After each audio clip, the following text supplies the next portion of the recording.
3 years ago now, or maybe even a little bit longer, but I attended a conference in Cape Town, and I was at the conference and somebody said the Twitter hashtag for this conference is whatever it was, hash something. And I did have Twitter installed on my phone, but I hadn't really used it.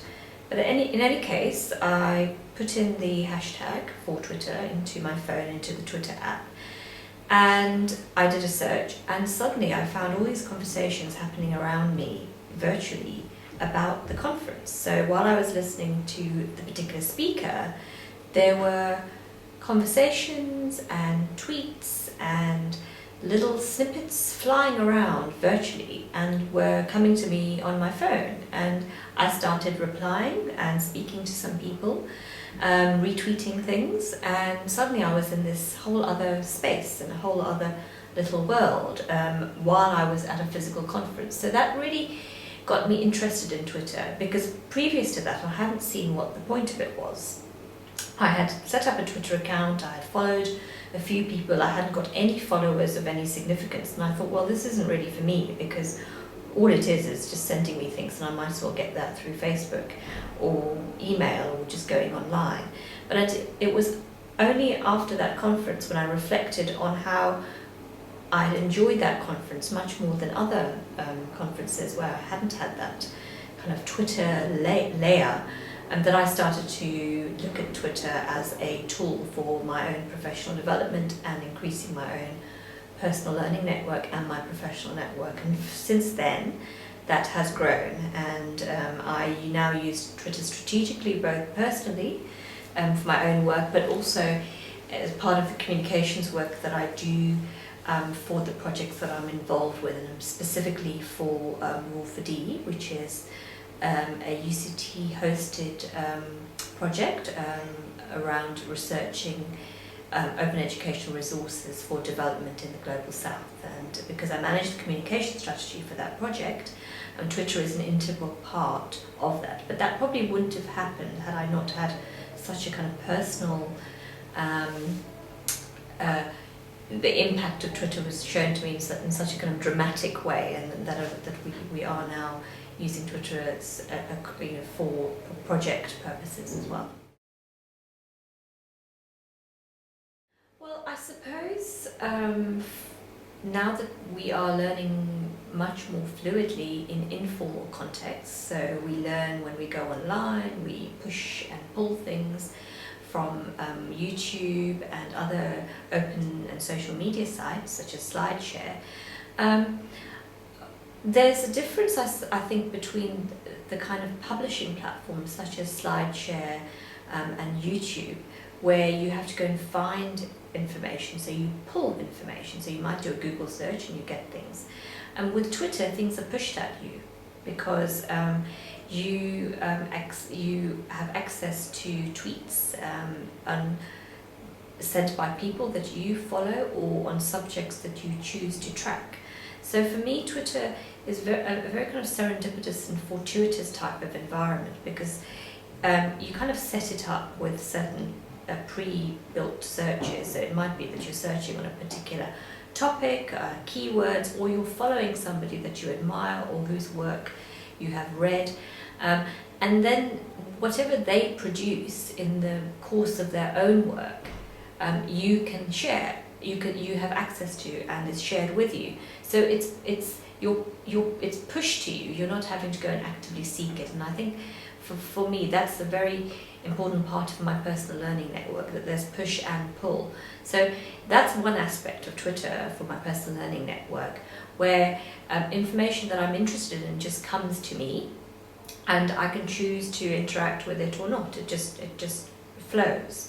The other aspect of Twitter is that it's about people. So you follow people, and therefore you follow not only the topics or the work that they're involved with, but also you can engage in conversations and dialogue with these people, and you can have relationships with people on Twitter around work, around collaboration, or around new projects, even just around attending events and conferences. So that's really expanded my own personal learning network in the sense of who I learn from and who I learn with.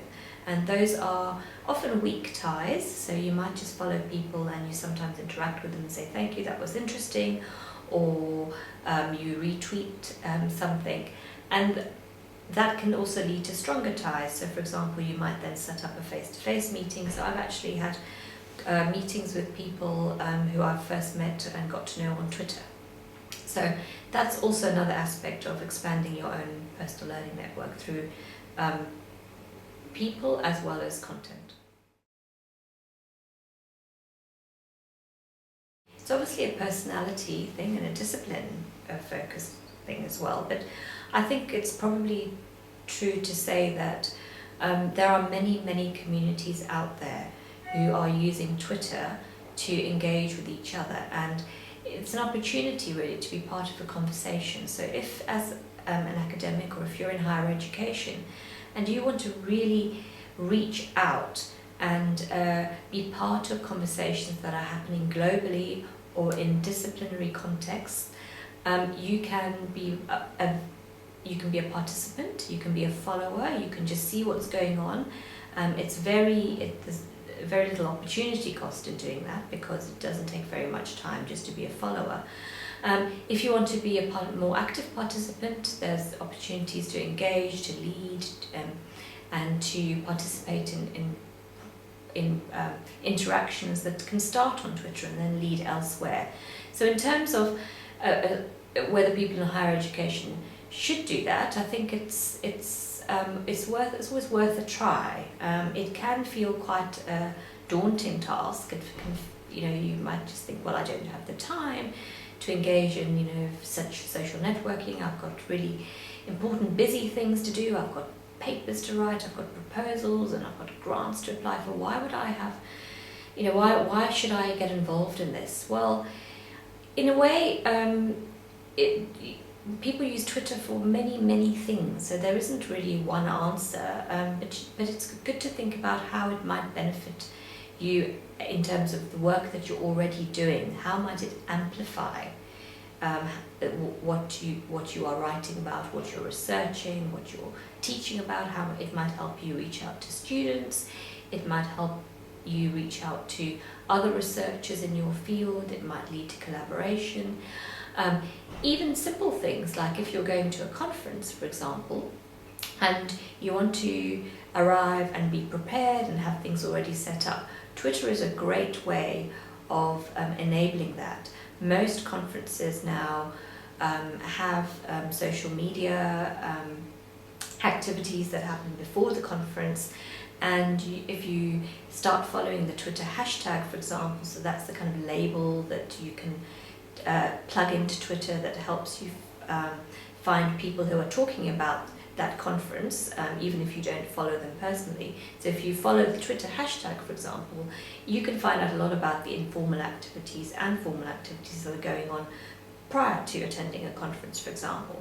And that can optimize and amplify your own experience at that conference. You can be prepared, you can have set up sessions and meetings with people beforehand, and you can also make yourself known to other people who are going to that conference by also using that hashtag, for example, to talk about what you'll be talking about and to garner interest in your participation and perhaps get people to come to your sessions.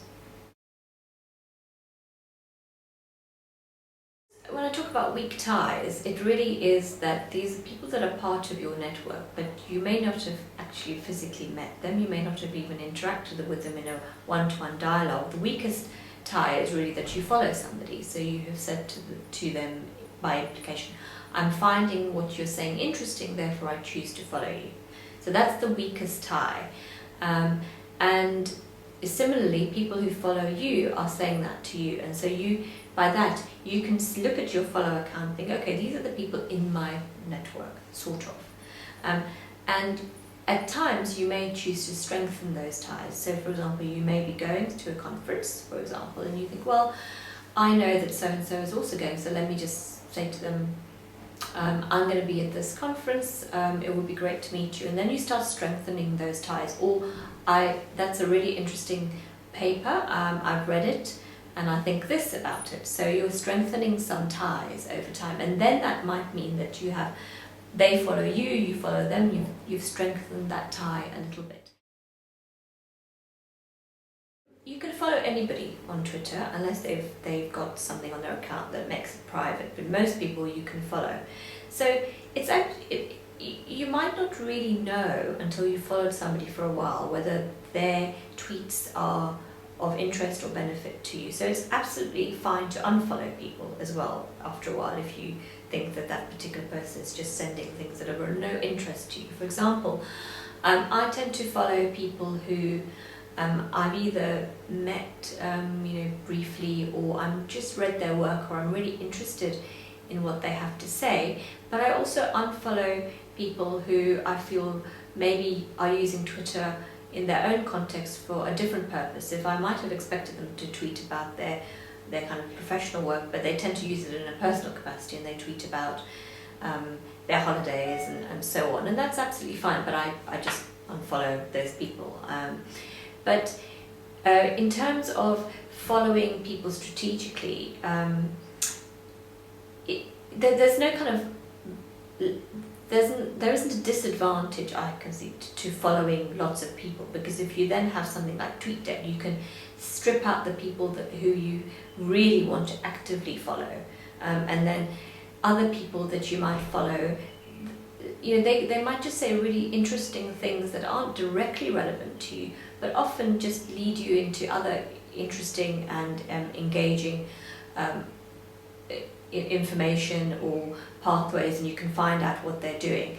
So in terms of who you follow, one strategy is that if you start following somebody and you really like the kind of things that they're sending, you look at who they are following, and you might find other followers that way. So if you're getting going on Twitter and you think, well, who do I follow? Start following a few people that you really want to follow according to your purpose, and then see who else they are following. Maybe then follow those people as well. The other thing is that you might find people following you, and you might think, oh, I've got to follow that person because it's polite. Well, yes, you can do, but there isn't necessarily an obligation that you must follow people back. And also, if you follow somebody and they don't follow you back, that doesn't mean that they don't want to follow you back. It isn't. We're talking in Twitter about weak ties, not strong ties. I know that I've started following people and they didn't follow me back for a very long time, and sometimes never. But after a while, because I've retweeted their work, or I've said, oh, that was really interesting, or I've asked them a question, they've noticed me, and then they've started following back. Mm-hmm. So if you actually want to start getting to know somebody, you can start following them. That's just the first step. You may need to interact with them a little bit more so that you appear on their Twitter radar, and this especially applies to people who've got thousands of followers. It doesn't mean that they'll necessarily follow you back. It can be quite daunting, but you can start with small steps, just following a few people, maybe retweeting, and then see how you feel about engaging in conversations with people on Twitter. It is something that does require a certain amount of kind of nimbleness about being online and being familiar with social media and being comfortable in that space. And I do appreciate people who do find it quite daunting and that it's all a bit much. So it's worth getting your feet wet and seeing if you can find just one or two purposes. So your purpose just might be when you go to conferences, you'll feed into the Twitter stream, but you won't do it elsewhere. But it's a good start just to do it around events, because events can be very dynamic with Twitter, and then see if you can use those events to then make Twitter part of your broader personal learning network and generally your own networking activities. There is no one way of using Twitter. People find different uses. The affordances, the inbuilt characteristics of Twitter are almost infinite. So really perhaps see how other people are using Twitter, if your colleagues are using Twitter, if people in your networks are using Twitter. Just kind of dip your feet in, and you can see Twitter in two ways. You can see Twitter as a river, which is pushing lots of really interesting information from people and organizations and content. Or you can see Twitter as a party, where you attend a party and you get involved and you talk to lots of people. So those are kind of two little models maybe, and you can choose which one you want to be involved with. They're kind of extremes of one or the other. And you can, change from sitting on the riverbank seeing what's going ahead to actually getting involved into a party or attending a party. So it's really finding a way that works for you.